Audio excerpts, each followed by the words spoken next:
मोठी बातमी लाखो केंद्र सरकारी कर्मचाऱ्यांसाठी आनंदाची बातमी आहे। कारण कर्मचाऱ्यांना मूळ पगाराच्या 50% रक्कम निश्चित पेन्शन म्हणून देण्याची तरतूद करण्यात आली आहे। Pension fund regulatory and development अथॉरिटीने यूपीएस लागू करण्याची अधिसूचना जारी केली आहे। निवृत्तीपूर्वीच्या 12 महिन्यांमध्ये मिळालेल्या सरासरी मूळ पगाराच्या 50% रक्कम निश्चित पेन्शन म्हणून देण्याची तरतूद आहे। 1 एप्रिल 2025 रोजी किंवा त्यानंतर केंद्र सरकारी सेवेमध्ये भरती झालेल्या कर्मचाऱ्यांसाठी ही अधिसूचना आहे। सरकारी कर्मचाऱ्यांसाठी ही मोठी आणि आनंदाची बातमी।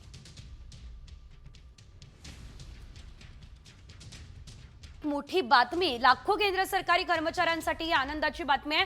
कारण कर्मचाऱ्यांना मूळ पगाराच्या 50% रक्कम निश्चित पेन्शन म्हणून देण्याची तरतूद करण्यात आली आहे। Pension fund regulatory and development अथॉरिटीने यूपीएस लागू करण्याची अधिसूचना जारी केली आहे।